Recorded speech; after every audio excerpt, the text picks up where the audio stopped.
सकते हैं, आज हम करेंगे मौलिक अधिकार। तो मौलिक अधिकार दिए गए थे भाग 3 में, ये मैं पहले बता चुकी हूँ ये सब चीज़ें। तो इससे पहले जो 3 वीडियो मैं डाल चुकी हूँ, उनकी प्लेलिस्ट बना दूँगी, तो उसमें आप ईज़िली देख सकते हैं। तो पहले उन वीडियो को ज़रूर देखिए और देख के कमेंट बॉक्स में ज़रूर बताएँ कि आपको क्या समझ में आ रहा है और आपके एग्ज़ाम के पॉइंट ऑफ व्यू से वो कंप्लीट टॉपिक है। और इसके बाद आप अनुच्छेद की बात करते हैं तो 12 से 35 तक ये पूछा जाता है कि मौलिक अधिकार जो है कितने कौन से अनुच्छेद में दिए गए हैं। तो 12 से 35 के अनुच्छेद दिए गए हैं। आप कोई भी कंपटीशन के पेपर है उसमें उठा लीजिए, कंप्लीट आपकी इसमें पॉलिटिकल साइंस इसमें कवर कराई जाएगी। कम से कम क्लासेस जो है कम से कम क्लासेस में और ज़्यादा से ज़्यादा टॉपिक कवर कराया जाएगा। अब आता है कि किस देश से लिया गया है ये, यूएसए से लिया गया है। ये मैं पहले करा चुकी हूँ सब चीज़। आप उसमें देखेंगे ना तो सब चीज़ें आपको पहले मतलब पहले से जो करवा चुकी हूँ वो सब चीज़ें इसमें हैं। बस एक रिवीजन के लिए यहाँ से डाला गया क्योंकि एक मौलिक अधिकार मैं कराने वाली हूँ। अब आता है इसमें मौलिक अधिकार टोटल कितने हैं? 6। भारत के संविधान में इसे क्या कहा जाता है? ये क्वेश्चन आया हुआ एक क्वेश्चन है कि बताइए कि भारत के संविधान में मौलिक अधिकारों को क्या कहा जाता है? तो मैग्ना कार्टा इसको कहा जाता है। अब मौलिक अधिकार ये आपके मौलिक अधिकार दिए गए। ये आपका मौलिक अधिकार के लिए जो बेसिक जो इन्फॉर्मेशन थी वो है इसके अंदर कि ये पूछा जाता है कि बताइए कौन से भाग में है संविधान के कौन से किस-किस अनुच्छेद में जो है ये आए गए हैं आर्टिकल्स में किस कंट्री से लिए गए टोटल आपके कितने ये मौलिक अधिकार हैं या और इसमें जो है इसे संविधान में क्या कहा जाता है? मैग्ना कार्टा कहा जाता है। वेरी इंपॉर्टेंट है, इसको मैं डबल अंडरलाइन कर रही हूँ, तो इसको अच्छे से याद रखना। अब आता है आपको आर्टिकल, ये आर्टिकल है। ये आता है समानता का अधिकार, इक्वालिटी। तो इसमें आप 14 से 18 यानी आर्टिकल जो है 14 से 18 में हमारा समानता का अधिकार दिया गया है। फिर आपका आता है स्वतंत्रता का अधिकार, ये 19 से 22 में दिया गया है। आपको ये कैसे याद रखना है? 14 से 18 यानी 4 आपके जो आर्टिकल हैं वो आपका समानता का अधिकार देते हैं। आप इसको सीरीज़ में करेंगे तो आपको अच्छे से लर्न रहेगा। अगर आप आगे-पीछे करेंगे तो इसमें क्या होगा आपके आर्टिकल जो है ये थोड़े से कन्फ्यूजन में आपको क्रिएट करेंगे। इसलिए मैंने सीरीज़ में ही इनको नोट डाउन किया है। फिर आता है शोषण के विरुद्ध अधिकार। शोषण के विरुद्ध अधिकार है 23 और 24 में, 2 आर्टिकल्स में इसमें शोषण के विरुद्ध दिया गया है। अब आता है धार्मिक स्वतंत्रता का अधिकार है 25 से 28 तक आपका सब धार्मिक स्वतंत्रता का अधिकार दिया है। शिक्षण और संस्कृति ये 29 और 30 में 29 और 30 में क्या है शिक्षण और संस्कृति यानी एजुकेशन और कल्चर का दिया है। ये रिलीजन जो फ्रीडम रिलीजन का होता है ना उसके लिए दिया गया है। फिर आता है ये आपका संवैधानिक उपचारों का अधिकार इसमें 32 में दिया गया है। कितने थे आपके 12 से आपका 12 से 35 तक थे। तो ये 32 में आपका दिया गया है। आर्टिकल 12 और 13 12 अनुच्छेद में मौलिक अधिकार की परिभाषा दी गई है। ये एक पॉइंट आता है कई कई बार एग्जाम में पूछ लेते हैं कि मौलिक अधिकार की जो परिभाषा दी गई है वो कौन से आर्टिकल में दी गई है तो ये 12 जो 12 वाला आर्टिकल है उसमें इसकी परिभाषा दी गई है और 13 की बात करते हैं मैं क्योंकि आर्टिकल यहाँ पे मैंने हाईलाइट कर रखा है ये देखो इसको तो ये मैं डबल क्लिक कर रही हूँ इसको तो आप इसे अच्छे से कर लेना कि 12 और जो 13 है वो किस लिए यहाँ पे दिया गया है तो 12 और 13 दिया गया है कि आपका जैसे 12 में तो इसकी मौलिक अधिकार की परिभाषा दी गई है और 13 में ऐसे कानून नहीं बनाए जाएंगे जो किसी व्यक्ति के मौलिक अधिकारों के खिलाफ हो यानी 13 कहता है 12 तो क्या कर रहा है कि मौलिक अधिकारों की डेफिनेशन उसके अंदर दी गई है और जो आर्टिकल जो 13 है वो कहता है कि ऐसा कोई भी लॉ नहीं बनाया जाए जो किसी के कोई भी व्यक्ति है उसके मौलिक अधिकारों के खिलाफ नहीं होंगे अगेंस्ट नहीं होंगे मौलिक अधिकारों के विरुद्ध कानून पर हम रोक लगा सकते हैं अब आर्टिकल 14 आता है एक कानून के समक्ष समानता का बात करता है जो 14 है ना वो एक एक जैसे ये दिए गए हैं ना 14 से 18 तक तो ये क्या कर रहा है एक्सप्लेन कर रहा है कि कोई अब आपने ये तो पढ़ लिया कि समानता का अधिकार है 14 से 18 में है लेकिन 14 से 18 के बीच में 15 16 17 ये भी तो दिए गए हैं ना तो उसमें क्या क्या बात की गई है उनको डिटेल में समानता के अधिकार में डिटेल में बात कर रहा है कि डिटेल में क्या आएगा ठीक है तो अब ये डिटेल की बात करता है तो इसमें आता है कि जैसे ये दिया गया है आर्टिकल आर्टिकल 15 दिया गया है, इसमें भेदभाव का निषेध करता है, भेदभाव का निषेध करता है यानी रोकना, भेदभाव को रोकना जैसे जाति, धर्म, वंश, परंपरा के आधार पर जो भी किसी तरह का भेदभाव होता है, उसको ये रोकता है आर्टिकल 15। क्वेश्चन में जो देखो, अगर उसने सिंपल को पेपर बनाना होगा, तो यहाँ से वो क्वेश्चन उठाएगा, बताइए कि स्वतंत्रता का अधिकार किस-किस आर्टिकल में है, शोषण के विरुद्ध आर्टिकल में। लेकिन अगर उसने डीप में जाना होगा, तो डीप में वो यहाँ से क्वेश्चन पूछेगा कि बताइए कि जो अनुच्छेद 14 में कानून के समक्ष जो समानता का अधिकार दिया गया है, वो कौन से अनुच्छेद में दिया गया है? तो आपको ये पता होना चाहिए। अब जाति, धर्म, वंश, परंपरा के आधार पर अगर बात करें तो ये अनुच्छेद 15 में दिया गया है। अनुच्छेद जो 16 आर्टिकल 16 क्या कहता है? अवसरों की समानता। अवसरों की समानता इन द सेंस कि आपके जो भी जॉब में है या कहीं भी है तो ऐसा आपको समान अवसर उसमें दिए जाते हैं। आपका आर्टिकल जो 17 है वो क्या कहता है? छुआ-छूत, अस्पृश्यता का उन्मूलन इसका अंत करता है कि ये इसके मतलब 17 जो है ये नहीं है कि बैकवर्ड क्लासेस जैसे जो पहले के टाइम पे होता था कि अपर जो क्लासेस हैं वो बैकवर्ड क्लास के साथ नहीं, आजकल सब एक साथ बैठ के जो है स्टडी करते, एक साथ काम करते हैं। तो इसमें ये छुआ-छूत का ये क्या करता है? अंत करता है आर्टिकल 17। 18 क्या कहता है कि उपाधियों का अंत। उपाधि इन द सेंस जैसे किसी चीज़ की अगर आपको कोई भी उपाधि दी जाती है, जो अंग्रेज़ों ने नहीं दी थी, अंग्रेज़ों के टाइम पे दी जाती थी, तो वो उपाधियों का अंत करता है। जैसे राष्ट्रपति के द्वारा सर्टिफ़िकेट, पुरस्कार संबंधी कोई भी है, तो उसका क्या है ये अंत करता है, जो पहले उस टाइम पे चला हुआ था। अब सेकंड नंबर पे आता है, दूसरा नंबर जो था स्वतंत्रता का अधिकार। इसका आर्टिकल मैं ऊपर बता चुकी हूँ कि 19 से 22 तक है। अब 19वें जो अनुच्छेद है उसमें 6 प्रकार का वो दिया गया है। कितने टाइप्स के हैं? 6 टाइप के दिए गए हैं। अब देखो इसमें अब बोलने, भाषण देने की स्वतंत्रता, प्रेस, मीडिया की स्वतंत्रता ये सब है। आपने सुना होगा कि गवर्नमेंट के अंडर में जो प्रेस है वो गवर्नमेंट के अंडर में काम करती है, गवर्नमेंट का उस पे जो है दबाव बना रहता है। लेकिन 19 आर्टिकल क्या कहता है कि आप कहीं भी बोलते हैं तो फ्रीडम है आपको बोलने की, पर ये क्या बोलते हैं भाषण देने की यानी कहीं भी स्पीच देते हैं, और जो प्रेस जो मीडिया जो होती है ना, इनको फुल फ्रीडम मिली होती है, ऐसा नहीं है किसी के अंडर में बाउंड है। भारत में आप कहीं भी जा सकते हैं, आने जाने की आप देखो, आप अगर दिल्ली में रहते हो तो आप साउथ में बैंगलोर वगैरह कहीं भी जा सकते हैं, यानी इंडिया में आप कहीं भी आप जा सकते हैं। कोई भी संघ ऑर्गेनाइजेशन बनाने की आपको स्वतंत्रता है, यानी कोई भी संघ आप बना सकते हैं, कोई भी ऑर्गेनाइजेशन वगैरह आप बना सकते हैं, उसकी आपको फ्रीडम मिली हुई है। फिर आता है निवास स्थान की स्वतंत्रता। आप यहाँ पे रहते हुए जैसे पहले क्या था कि आप जम्मू कश्मीर ये अपवाद दिया हुआ था पहले। पहले का अपवाद दिया हुआ है कि जैसे अगर क्वेश्चन उन्होंने पूछना होगा, तो पहले क्या था कि आप जम्मू कश्मीर में क्योंकि उसमें आर्टिकल 370 था ना, तो अब वो हटा दिया गया। अब तो आप ज़मीन वगैरह का भी मतलब वो मिल गई है स्वतंत्रता। आप निवास स्थान कहीं भी बना सकते हैं। आप कहीं भी जाके आप क्या कर सकते हैं, पंजाब, हरियाणा, यूपी, आप साउथ में कहीं भी जाकर ज़मीन लेके वहाँ पे अपना खुद का घर बना सकते हैं, ज़मीन ले सकते हैं। और अपवाद पहले का जो दिया हुआ था वो जम्मू कश्मीर को छोड़ के आप कहीं भी कर सकते थे। लेकिन अब आर्टिकल 70 जो हटा दिया गया है, तो अब उसके बाद आप ज़मीनें यहाँ पे भी खरीद सकते हैं। तो आर्टिकल 70 अब तो ये हटा दिया है। आर्टिकल 35 ए धारा के अनुसार बिना हथियार के एक जगह इकट्ठा होने की स्वतंत्रता। अगर आप जैसे आपने जलियांवाला बाग सुना होगा या कहीं भी आप जाते हैं, तो आप वहाँ पे है क्या है कि कोई भी टूल्स वगैरह कोई भी आप ये चीज़ नहीं ले जा सकते जो जैसे गन है, तलवार वगैरह इस तरह की नहीं ले जा सकते, लेकिन आप इकट्ठे कहीं भी हो सकते हो, उसको आपको फ्रीडम मिली हुई है। कोई भी जीविका या व्यापार चलाने की आपको स्वतंत्रता है। ये सभी चीज़ें आपको कौन से आर्टिकल में दी गई हैं? 19 में दी गई है। तो इस चीज़ का ध्यान रखना, आप कहीं भी फ्रीडम होके बोल सकती हैं, प्रेस को, मीडिया को स्वतंत्रता मिली है, कहीं भी आने-जाने की स्वतंत्रता है। कोई भी पर्सनली आप ऑर्गेनाइज़ेशन संघ वगैरह आप खोल सकते हैं, निवास स्थान वगैरह आप कहीं भी बना सकते हैं, कहीं भी इकट्ठा हो सकते हैं, लेकिन आपके पास कोई भी ऐसा कोई भी नुकीली चीज़ आपके पास नहीं होनी चाहिए, और कोई भी जैसे जीविका या व्यापार चलाने की आपको स्वतंत्रता, ये सभी आपको पर्सनल उसमें दिया हुआ है। फिर आपका आता है अनुच्छेद 20 अपराधी के संरक्षण में मिली स्वतंत्रता। अपराधी के संरक्षण में मिली स्वतंत्रता इन द सेंस जैसे क्या होता है कि पुलिस है ना शक के आधार पर किसी को भी अरेस्ट कर लेती है। तो अरेस्ट तो कर लेती है, लेकिन उसके लिए भी तो उसको कुछ ना कुछ राइट्स मिले होते हैं ना कि भई उसने क्यों उसको मतलब उसको क्यों अरेस्ट किया है, क्या रीज़न था, उसने क्या किया, ये सब चीज़ें उसके अंदर। तो ये आर्टिकल आपको 20 बताता है। ये क्वेश्चन पूछा जाता है कि बताइए कि कौन से आर्टिकल में अपराधी के संरक्षण में स्वतंत्रता उसको मिली हुई है, ऐसा कौन-सा आर्टिकल है?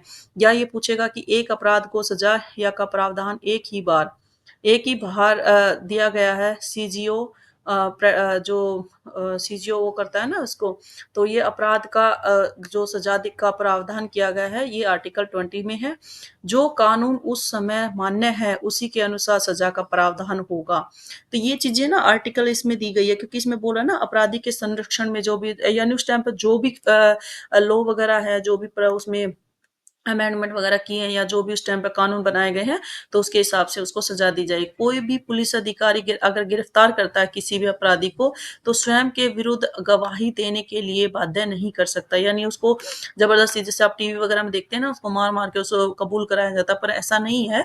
उसको ये चीज़ राइट्स होता है कि वो इतनी मतलब ज़बरदस्ती किसी से गवाही के लिए नहीं बोल सकता। वह अपना गवाह प्रस्तुत करने का उसको क्या होता है, अधिकार होता है। किसको, जो जिसको अरेस्ट किया गया है। फिर आता है article 21, very very very important. ये प्राण और दैहिक समझौता होती है, प्राण और दैहिक समझौता। इसमें आपको क्या करना है, इसको इसको मतलब जो आर्टिकल 21 है ना, इसको हटाने का किसी के पास भी कोई राइट्स नहीं है, कोई किसी तरह का वो नहीं है। इसमें निजता का अधिकार है, राइट टू प्राइवेसी है, जीवन जीने का अधिकार है, सर्वांगीण विकास है, गहरी निंदा का है। मतलब ये सब चीज़ का क्या है, इसमें अधिकार दिया गया। बहुत ज़्यादा इंपॉर्टेंट है ये क्वेश्चन, यहाँ से पूछा जाता है कि प्राण और दैहिक स्वतंत्रता कौन से आर्टिकल में दी गई है, 21 में दी गई है। इसको हटाने का अधिकार किसी के पास भी नहीं है। जो ये वाला है, ये इसका पर्सनल जो अ, हर हर इंसान का पर्सनल राइट्स है इसका। तो इसमें ये जैसे क्वेश्चन पूछा गया था, कौन सी स्वतंत्रता नहीं छीनी जा सकती? तो ये आपका क्वेश्चन दिया हुआ है, आया हुआ क्वेश्चन है, जो मैंने यहाँ नोट डाउन किया हुआ है। तो इसमें आपका मनोदैहिक जो स्वतंत्रता है, वो स्वतंत्रता आप से छीनी नहीं जा सकती। उस पे किसी का कोई राइट्स नहीं है, कोई किसी तरह का कोई अधिकार नहीं है। बोलने की, निवास करने की, आने-जाने की, इसमें इसका फिर भी आप से मतलब, वैसे तो फ्रीडम है, लेकिन फिर भी 1% आपसे चाहिए, लेकिन ये मनोदैहिक जो है वो आपसे कोई नहीं छीन सकता। नेक्स्ट वाला 21 ए।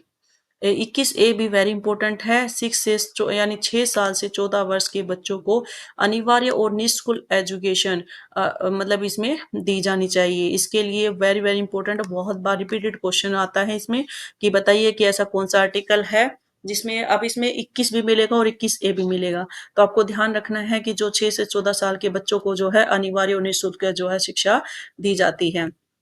अब अमेंडमेंट किया जाता है, 86 अमेंडमेंट किया था 2002 में। ईयर भी याद रखना है और आपको जो अमेंडमेंट हुआ था वो भी याद रखना है 86 में। फिर आता है आपका अब जैसे ये दिया हुआ है कि 6 से 14 साल के बच्चों की अनिवार्य और निःशुल्क शिक्षा, डीपीएसपी, ठीक है? तो ये आपको ध्यान रखना, अमेंडमेंट ये जो मैं पहले बता चुकी हूँ, राज्य सरकार की ये रिस्पॉन्सिबिलिटी है कि 6 से 14 साल के बच्चों को मतलब सभी को, अभिभावकों की भी रिस्पॉन्सिबिलिटी है और जैसे पेरेंट्स वगैरह की, और जो गवर्नमेंट है उसकी रिस्पॉन्सिबिलिटी है कि 6 से 14 साल के बच्चों को जो है एजुकेशन मतलब कंपल्सरी है कि मिलनी ही चाहिए, कोई बच्चा इस एजुकेशन से जो है विहीन ना रहे। अब आता है मौलिक कर्तव्य। मौलिक कर्तव्य वो थे मौलिक अधिकार। अब मौलिक कर्तव्य की बात करते हैं। 11वां जो मौलिक कर्तव्य आता है, 6 से 14 साल के बच्चों की अनिवार्य और निःशुल्क शिक्षा की बात करता है। ये कर्तव्य भी है हमारा, मतलब ये दोनों चीज़ है, अधिकार भी है और कर्तव्य भी है।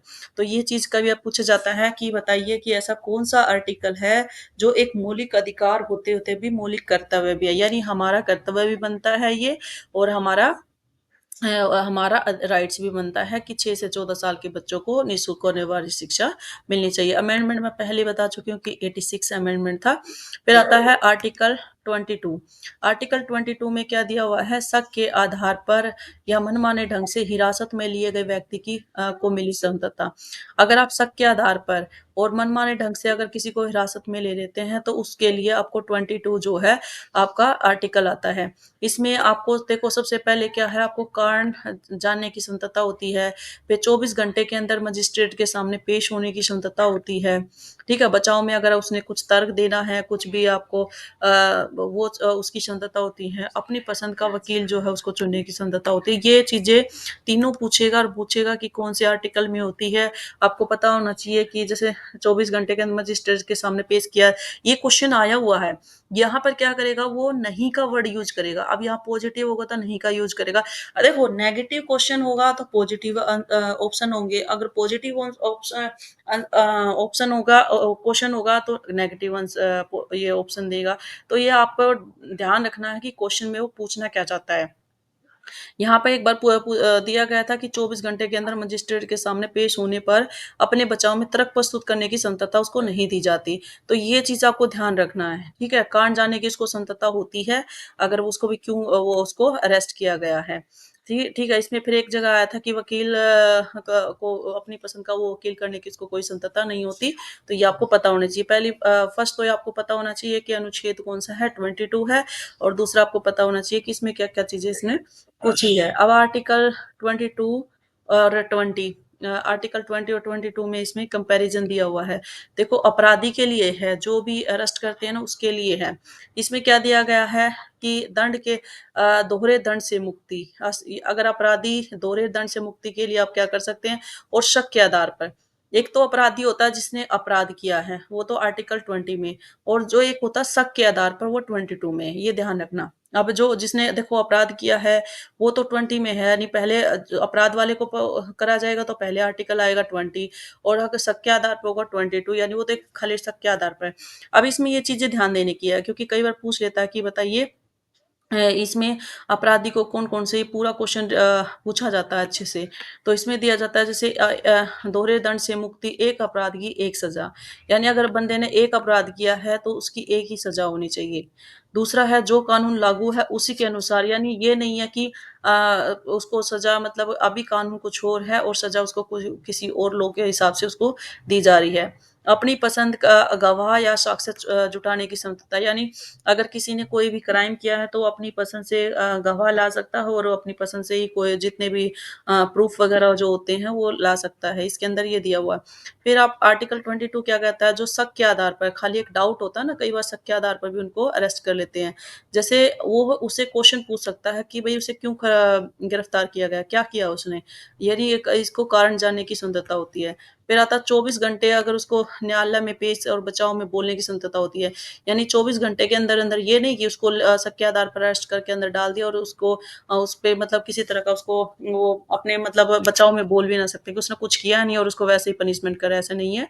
और अपनी पसंद का वो वकील मतलब चूज़ कर सकता है कि भई आप मेरे जो है इस वकील को मेरे बचाव में खड़ा कीजिए। अब नेक्स्ट आता है शोषण के विरुद्ध अधिकार। शोषण के विरुद्ध अब मान लें किसी पे कोई भी शोषण होता है यानी किसी तरह का अत्याचार होता है, तो जैसे उसमें 23 से 29 तक का इसमें जो है वो दिया गया है आर्टिकल्स दिया गया है सॉरी 23 और 24 में दिया गया है और आर्टिकल जो 23 वो क्या कहता है कि जैसे मानव के साथ दुर्व्यवहार अगर कोई किसी तरह का दुर्व्यवहार होता है, तो उसपे रोक के लिए बलात्श्रम बलात्सरम पर यानी बलात् होता है कि जैसे फ़ोर्सफुली कोई ज़बरदस्ती काम करवाता है। अगर फ़ोर्सफुली कोई काम कराता है तो उसके लिए भी आर्टिकल 23 है, तो ये चीज़ें आपको ध्यान रखनी है। फिर आता है आर्टिकल 24 आर्टिकल 24 कहता है कि 14 वर्ष के बच्चों को अब जैसे आपने देखा होगा कि बच्चों को 6 से 14 वर्ष के बच्चों को कंपल्सरी एजुकेशन है, तो उसके 14 वर्ष तक के बच्चों को अगर आप किसी भी कहीं पे भी आप काम नहीं करवा सकते और जैसे कि कोई भी क कंपनीज़ वग़ैरह हैं, कोई फैक्ट्री है, उसमें कारखाने वग़ैरह उसमें आप काम नहीं करवा सकते। अगर आप किसी को ऐसे बच्चे को देखते भी हैं, तो वो दंड उसको उसको मतलब जो कंपनी का मालिक है, फैक्ट्री का मालिक, उसके अगेंस्ट आप का कार्रवाई भी कर सकते हैं और ये दंडनीय अपराध है, उसको दंड दिया जाएगा। फिर आता है एक क्वेश्चन ये पूछा जाता है ये वाला, ये मेरे ऐसे ही माइंड में आ गया था, तो मैंने नोट डाउन यहाँ किया हुआ है। तो इसमें आ गया था कि सांप्रदायिकता और धर्मनिरपेक्ष होता क्या है? सांप्रदायिकता का मीनिंग होता है धर्म के नाम पर कोई भी राजनीति करना। आपने कई बार ये वर्ड कभी उसमें न्यूज़ में सुना भी होगा ये कि धर्म के नाम पर जो है लोग राजनीति करते हैं, इसे सांप्रदायिकता बोलते हैं। और धर्मनिरपेक्ष से क्या होता है? धर्म से अलग रहकर सरकार राजनीति जो करती है, ठीक है? धर्म से अलग रहकर। यानी आपने सुना होगा कि हमारा जो देश है वो धर्मनिरपेक्ष है, यानी अलग-अलग धर्म के लोग होते हुए भी यहाँ पर सब एक है। धार्मिक स्वतंत्रता का अधिकार, अब धार्मिक स्वतंत्रता के अधिकार में 25 से 28 तक आपका दिया गया है। इसके अंदर क्या दिया गया है, 25 से कोई भी व्यक्ति किसी भी धर्म को अपना सकता है। ये इसकी उसकी आपने देखा होगा आजकल बड़ा धर्म चेंज होता रहता है कि भई कोई किसी धर्म में जा रहा है, कोई किसी धर्म में जा रहा है। तो ये आर्टिकल 25 कहता है कि आप किसी भी धर्म को अपना सकते हैं अपनी फ्लेक्सिबिलिटी के हिसाब से। धर्म ग्रहण, प्रचार, प्रसार और आचरण। सबसे पहले क्या होगा, आपको धर्म ग्रहण का, फिर प्रचार प्रसार करने का, फिर उसका आचरण करना होगा। ये एक सीरीज चलती है, ठीक है? पहले धर्म ग्रहण करना पड़ेगा, फिर प्रचार प्रसार करना, फिर आचरण करना पड़ेगा। फिर आता है 26, कोई भी कोई भी व्यक्ति किसी भी धर्म से संबंधित संस्था खोल सकता है और अपने अनुसार उसे चला सकता है। तो इसमें क्या है कि आर्टिकल 26 कहता है कि कोई भी ऑर्गेनाइजेशन वगैरह अगर उसने खोलना चाहता है तो वो खोल सकता है, उसपे किसी तरह का कोई भी बाउंड नहीं है। आर्टिकल 27 क्या कहता है कि धार्मिक संस्था में आने पर जो व्यक्ति है, ऐसा नहीं कर सकता, नहीं वसूला जा सकता। यानी किसी से अगर धार्मिक संस्था में कोई भी व्यक्ति आ जाता है, तो उसे किसी तरह का कोई भी कर वगैरह नहीं, यानी टैक्स वगैरह नहीं लगाया जाता, उसे कोई भी कर नहीं वसूला जाएगा। जिस कर की आय से उस संस्था का विकास होगा, वो अपनी मतलब इच्छा से दान कर सकता है, लेकिन ज़बरदस्ती उसे धर्म के आधार पर वो कर वगैरह नहीं वसूला जाएगा। आर्टिकल 28 कहता है कोई भी शिक्षण संस्थान अपने विद्यार्थियों को किसी एक विशेष धर्म की शिक्षा दे। यानी देखो, सपोज करो किसी ने कोई भी जैसे आजकल कोचिंग वोचिंग स्टार्ट की है और एक हिंदू है, और उसके अंदर अगर खाली वो ये नहीं कह सकता कि यहाँ पे हिंदू ही पढ़ सकते हैं, वहाँ हिंदू मुस्लिम सिख ईसाई हर धर्म के लोग वहाँ पे पढ़ सकते हैं, वो किसी एक को बाध्य नहीं कर सकता कि भाई नहीं, इसमें मेरी संस्था में जो है यही बच्चे पढ़ेंगे। तो ये आर्टिकल 28 कहता है। फिर इसमें शिक्षा और संस्कृति का अधिकार, एजुकेशन और कल्चरल अधिकार 29 और 30 में कहता है। इसमें 29 में क्या कहता है, अल्पसंख्यक जो समुदाय से संबंध रखने वाले होते हैं ना, जो ये अल्पसंख्यक लोग होते हैं, वो कोई भी व्यक्ति अपनी भाषा, लिपि, संस्कृति की रक्षा कर सकता है। अल्पसंख्यक इन द सेंस वो कोई किसी डिफरेंट लैंग्वेज का है, तो अपनी उसकी लैंग्वेज की रक्षा के लिए वो मतलब अपना कदम उठा सकता है। अल्पसंख्यक समुदाय से संबंध रखने वाला कोई भी व्यक्ति किसी भी शिक्षण संस्थान में प्रवेश ले सकता है। ऐसा नहीं है, ये इम्पोर्टेंट है कि कोई भी अल्पसंख्यक है, वो किसी भी समुदाय में, किसी भी शिक्षण संस्थान में जाके अपनी एजुकेशन को कंप्लीट कर सकता है, शिक्षा ले सकता है। ऐसा नहीं है कि वो उसको राइट नहीं है, ये फ्रीडम मिला हुआ। आर्टिकल 30 क्या बोलता है, जो अल्पसंख्यक समुदाय से संबंध रखने वाला कोई भी व्यक्ति, शिक्षित व्यक्ति शिक्षण संबंधी संस्थान खोल सकता है। ये पहले भी बता चुकी हूँ मैं, ये आर्टिकल 30 कहता है ना, कोई भी शिक्षण संस्थान वो खोल सकता है, उसको फ्रीडम होती है, वो कहीं भी जाकर, कहीं भी आप सपोज़ करो आप यहाँ पे हरियाणा में रह रहे हैं, तो आप यूपी में जाके भी खोल सकते हैं, पंजाब में जाके खोल सकते हैं, ऐसा आपको फ्रीडम मिली हुई है, आर्टिकल 30 जो है आपको कहता है। फिर आता है टू राइट्स, द राइट्स, तो लेख आदेश वगैरह भी जो है इसमें आपको फ्रीडम दे। संवैधानिक उपचारों का अधिकार, इसके अंदर क्या है, आर्टिकल 32 आता है। आपका 5 रिट जारी करने का अधिकार, ये 5 देखो, ये क्वेश्चन बहुत बार रिपीट होता है कि 5 रिट जो जारी करने का अधिकार किसके पास होता है, सुप्रीम कोर्ट और हाई कोर्ट। अब यहाँ पे मैंने कंपैरिजन के लिए दोनों रखे हुए हैं। अब सुप्रीम कोर्ट अगर 5 रिट जारी करता तो आर्टिकल कौन सा कहता है, 32 कहता है। ठीक है, आर्टिकल 32 कहेगा कि आपको 5 रिट जारी कर सकते हैं, ये सुप्रीम कोर्ट है। लेकिन अगर हाई कोर्ट की बात करते हैं ना, तो 226 226 जो आर्टिकल है, 2 टू 26 जो है, वो आपको हाई कोर्ट को राइट्स मिला हुआ है कि वो 5 रिट जो है जारी कर सकता है। अब आता है बंदी प्रत्यक्षीकरण लेख। बंदी प्रत्यक्षीकरण लेख है, बंदी को सामने लाने का आदेश सुप्रीम कोर्ट है। यानी बंदी प्रत्यक्षीकरण लेख क्या होता है कि जो भी आपको, जिसको भी आपने अरेस्ट किया है, उसको आप ये सुप्रीम कोर्ट आदेश दे सकता है कि उसको सामने, उसके आदेश सुप्रीम कोर्ट के आदेश पर उसको सामने ला सकते हैं। कब ला सकते हैं, गैर कानूनी तरीके से बंदी बनाए गए जाने पर। अगर आपने गैर कानूनी तरीके से, यानी आपने लॉ के अंडर में ना रह के वैसे ही अगर आपने उसको वो किया है, अरेस्ट किया है, तो आप उसको मतलब आपको उसको आदेश जारी कर सकते हैं कि आप मतलब बंदी प्रत्यक्षीकरण के उसमें कर सकते हैं, परामर्श। ये दोनों ना वर्ड यूज़ किए जाते हैं। बंदी प्रत्यक्षीकरण ले क्या होता है, जो बंदी किया हुआ है ना, उसको सामने लाने का आदेश सुप्रीम कोर्ट देती है। परमादेश ये कब करती है? देखो बंदी प्रत्यक्षीकरण कब करती है? गैर कानूनी तरीके से आए हुए। और परमादेश क्या होता है? हमारा आदेश सर्वोपरि है। ये कहता परम आदेश, देखो इसको पढ़ के देखो। परमादेश इन द सेंस परम आदेश। परम आदेश किसका होगा? दादे का। दादा कौन है आपका? सुप्रीम कोर्ट, जो हेड ऑफ कोर्ट, सबका लॉ, जो हेड ऑफ लॉ होता है, ठीक है? सुप्रीम कोर्ट को और हाई कोर्ट को रहता है। हाई कोर्ट आपका इसमें स्टेट लेवल पे आ जाएगा, सुप्रीम कोर्ट आपका किसके लेवल पे आ जाएगा? नेशनल लेवल पे आ जाएगा। कब कर सकता है? सार्वजनिक अधिकार अधिकारी द्वारा कर्तव्य का पालन न करने पर। यानी सार्वजनिक अधिकारी द्वारा अगर वो कर्तव्य आपका मतलब अपने जो भी उसके कर्तव्य दिए गए हैं उनके अगर पालन नहीं करता तो वो उसको परमादेश दे सकता है। प्रतिषेध लेख, ये तीनों वर्ड, तीनों चारों वर्ड बहुत ज्यादा इंपॉर्टेंट है, इनका मीनिंग पूछता है और इनमें से चारों वर्ड को ऑप्शन में देगा और उसमें से एक का कोई भी दे देगा कि बताइए कि किसमें कहा गया है। प्रतिषेध क्या होता है? प्रोहिबिशन, यानी अधिकार क्षेत्र से बाहर कोई भी काम हो रहा है ना तो उसे रोकने का आदेश होता है। ये भी सुप्रीम कोर्ट, हाई कोर्ट का है। और ये कब होता है? मुकदमा अधिकार क्षेत्र से बाहर, अगर आपका कोई भी अधिकार क्षेत्र से कोई भी काम हो रहा है, बाहर हो रहा है, तो वो चीज आपको कर सकता है। तो फिर उसके उस केस में क्या होता है कि आपको क्या है, मतलब आपको आदेश दिया जाता है, ये सुप्रीम कोर्ट और हाई कोर्ट आदेश दे सकता है। उत्प्रेषण, उत्प्रेषण लेख क्या होता है?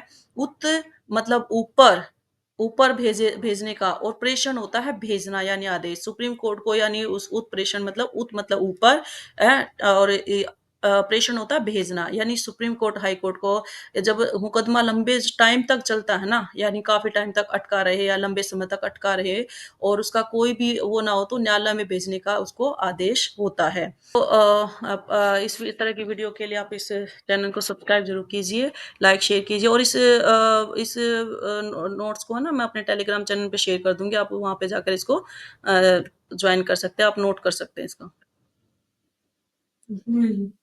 अब